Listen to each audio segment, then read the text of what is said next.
اذکرکم واشکروا لی ولا تکفرون۔ اللہ کا حکم یہ ہے، اے میرے بندو تم مجھے یاد کرو، میں تمہیں یاد کروں گا،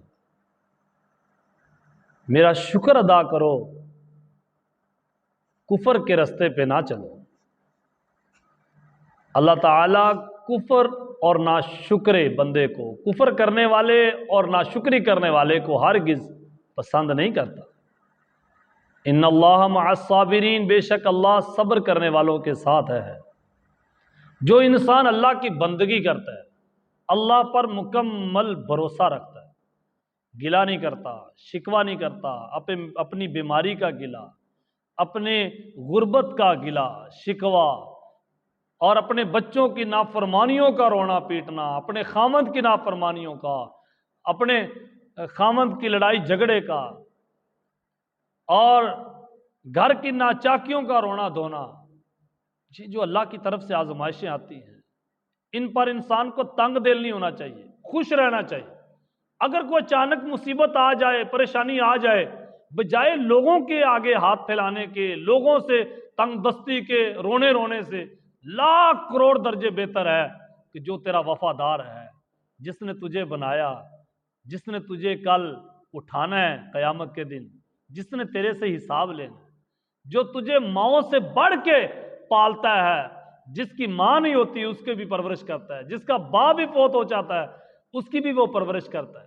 جو بند پتھر میں کیڑے کو روزی دیتا ہے، ایک چھوٹے چھوٹے مچھر کو بھی وہ رزق پہنچاتا ہے۔ اے انسان، کیا تجھے بھوکا رکھے گا؟ کیا تیری آرزو نہیں سنے گا؟ اگر شیر کو اس کا کھانا ایک ہرن رکھا ہے، صبح کا ناشتہ، اس نے اتنی خوراک اس کو دی ہے، اس کے پیٹ میں ایک ہرن جائے گا تو سکون ہوگا، تو اللہ اس کو ڈیلی ہرن دیتا ہے، دوپہر کو بھی دیتا ہے، شام کو بھی کھانا کھلاتا ہے۔ جو مچھلیاں دریا میں 100 من تک کھانا کھاتی ہیں، 100 من گوشت کھاتی ہیں، اللہ ان کو ڈیلی دیتا ہے، روزانہ دیتا ہے، پیٹ بھر کے کھلاتا ہے۔ اس کی بارگاہ میں کیا کمی ہے؟ ایک صحابی ہیں، ان کا نام ہے حضرت ابو معلق انصاری رضی اللہ تعالیٰ عنہ۔ حضرت علی بن حجر عسقلانی رحمۃ اللہ علیہ نے الاصابہ کے اندر یہ حدیث بیان فرمائی ہے۔ وہ ملک شام تجارتی قافلہ لے کر جایا کرتے، تو تجارتی قافلے کے ساتھ جاتے، جب مال بک جاتا تو وہ قافلے تو آتے آہستہ آہستہ، یہ اپنا گھوڑا پکڑتے اور تیزی کے ساتھ مدینے آ جاتے، یعنی پیسے دار تھے، مالدار تھے، اللہ نے بڑا رزق دیا ہوا تھا، تو تھے بڑے تقوی اور پرہیزگاری والے، رزق حلال میں ایک لقمہ بھی حرام شامل کرنا پسند ہرگز نہیں کرتے تھے۔ تو ایک مومن ہو، مسلمان ہو، پھر صحابی رسول ہونے کا اسے شرف حاصل ہو جائے، تو کیا کوئی شخص سوچ سکتا ہے کہ یہ بندہ بھی کبھی حرام کا لقمہ کھائے گا؟ تو وہ حضرت ابو معلق انصاری رضی اللہ تعالیٰ عنہ ایک دن ملک شام سے اکیلے آ رہے تھے، لوگ روکا کرتے کہ رستے میں ڈاکو ہیں، چور رہتے ہیں، تو کبھی آپ لوٹے ہی نہ جائیں، آپ کا نقصان نہ ہو جائے، تو وہ اللہ پہ بھروسہ رکھتے تھے، کیونکہ وہ ہر وقت اونٹنی پہ بیٹھے، اپنے سواری پہ بیٹھے، گھوڑے پہ بیٹھے اپنے رب سے باتیں کیا کرتے، یعنی رب کے ساتھ ایک تعلق ایسا بنا چکے تھے کہ یوں سمجھتے کہ میرا رب میرے بالکل قریب ہے۔ اللہ تو ہے ہی قریب نا، ایک ہوتا ہے کہ آپ کو بھی سمجھ آ جائے کہ اللہ بالکل قریب،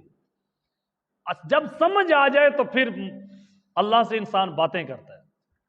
حضرت ابو معلق انصاری رضی اللہ تعالیٰ عنہ گھوڑے پہ آ رہے تھے، آگے سے ایک ڈاکو نے روک لیا، جب روکا تو اس نے اس کی سواری کی مہار پکڑی اور کہا نیچے اتر بھائی، نیچے اتر گئے، لاؤ جو کچھ ہے۔ انہوں نے سارا اپنا سامان جو ان کے پاس مال تھا وہ سارا اس کے آگے رکھ دیا اور کہا یہ لو بھائی، تمہیں مال ہی چاہیے نا، یہ مال لو اور مجھے جانے دو۔ اس نے کہا نہیں، اگر میں نے تجھے چھوڑ دیا، اور حضرت عمر فاروق رضی اللہ تعالیٰ عنہ کا تو سب کو ہی پتہ ہے کہ وہ کبھی نہیں چھوڑیں گے، انہوں نے سراغ نکال ہی لینا، یا انہوں نے اس لیے چاہا کہ نہیں میں تجھے بھی قتل کروں گا اس لیے کہ تم مالدار بڑا ہے۔ بہرحال اس ڈاکو نے کہا کہ میں نے قتل ہی کرنا ہے، تو حضرت ابو معلق میم عین لام قاف معلق، میم کے نیچے زیر ہے۔ حضرت ابو معلق انصاری رضی اللہ تعالی عنہ نے کہا کہ ہاں اگر تو نے پکا ارادہ کر ہی لیا ہے مجھے قتل کرنے کا، تو پھر یار ایک کام کرو، مجھے تھوڑی سی مہلت دو کہ میں 2 نفل پڑھ لوں۔ اس نے کہا ہاں چلے ایسا کرے پڑھ لیں آپ۔ جب حضرت ابو معلق انصاری رضی اللہ تعالیٰ عنہ نے وضو کیا اور 2 نفل پڑھنے شروع کیے، 2 نفل پڑھنے کے بعد پھر دعا کی، یا ودود ذو العرش یا ودود ذو العرش المجید، یا ودود ذو العرش المجید، اپنے اللہ سے وہی باتیں کرنی شروع کی۔ تو اس شخص نے کہا اس کی تو دعا لمبی ہو رہی۔ اس نے پھر تلوار نکالی، مارنا چاہا تو آواز آئی رک، پھر ادھر ادھر دیکھا کوئی نہیں، پھر مارنا چاہا، پھر آواز آئی رک، پھر ادھر ادھر دیکھا گھبرا گیا، پھر اچانک وہ بندہ قتل کر دیا گیا، وہ ڈاکو قتل کر دیا گیا۔ تو جب حضرت ابو معلق انصاری رضی اللہ تعالیٰ عنہ نے دیکھا کہ یہ گھوڑ سوار شخص کون ہے اور اس نے پردہ بھی کیا ہوا ہے، اس سے پوچھنے لگے بھائی تو کون ہے؟ اس نے کہا کہ میں فرشتہ ہوں، اللہ کی طرف سے بھیجا گیا ہوں۔ جب آپ نے اللہ کا پاک نام پکارا یا ودود ذو العرش المجید، تو اللہ تعالیٰ نے جب نام سنا، جب اللہ نے آپ کی آواز سنی، آپ کی مدد کے لیے اللہ پاک نے فرمایا میرا کوئی فرشتہ جائے اور اس کی مدد کرے، میں اس کے درجات بلند کر دوں۔ تو میں کھڑا ہوا، میں نے عرض کی یا اللہ میں اس کی مدد کرنے جاتا ہوں۔ تو جب میں وہاں سے نکلا 7ویں آسمان سے 4تھے آسمان پہنچا تو وہ آپ کو قتل کرنے والا تھا، میں نے آواز دی رک، ابھی وقت نہیں آیا۔ پھر جب پہلے آسمان پہ آیا پھر میں نے آواز دی رک، پھر اتنی دیر میں آ گیا اور آپ کے اور اللہ کے دشمن کو میں نے قتل کر دیا۔ تو اس نے کہا کہ اللہ نے آپ کے ذریعے میری مدد فرمائی ہے، اے اللہ تیرا شکر ہے جس نے میری مدد فرمائی۔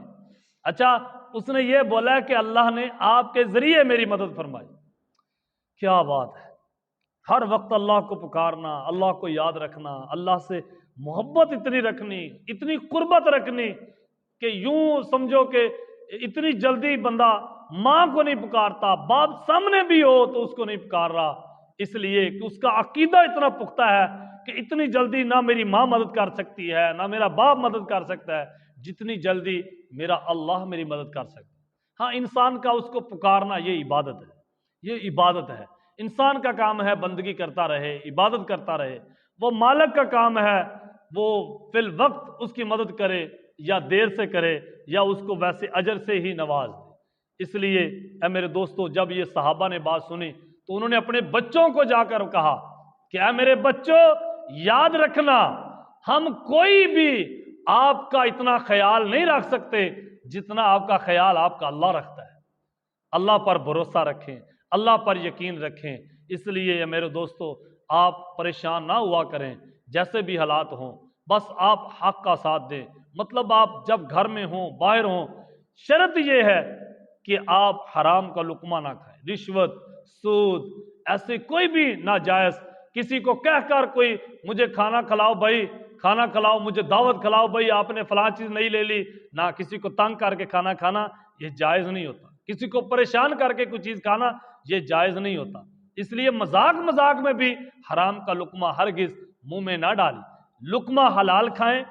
لقمہ حلال کھائیں، اور اس چیز کا بس خیال رکھیں ایک لقمہ منہ میں حرام نہ جائے، ایک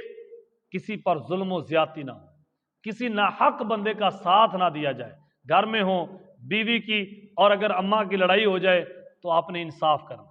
اماں کی طرفداری یا بیوی کی طرفداری ہرگز نہ کیجئے، اپنے اللہ کو ناراض نہ کیجئے۔ خدا را آپ حق کا ساتھ دیں، حق جس کے ساتھ ہو اسی کے ساتھ لگ جائیں، حق اماں کے ساتھ ہے اماں کے ساتھ جائیں، اگر 2 باتوں میں حق بیوی کے ساتھ ہے تو بیوی کا ساتھ دیں، بات دونوں طرف سے سنیں۔ اگر اپنے بھائی اور کسی دشمن کی لڑائی ہو جائے تو یہ نہ سمجھے کہ یہ میرا دشمن ہے، وَلَا يَجْرِمَنَّكُمْ شَنَآنُ قَوْمٍ عَلَىٰ أَلَّا تَعْدِلُوا اعْدِلُوا هُوَ أَقْرَبُ لِلتَّقْوَىٰ،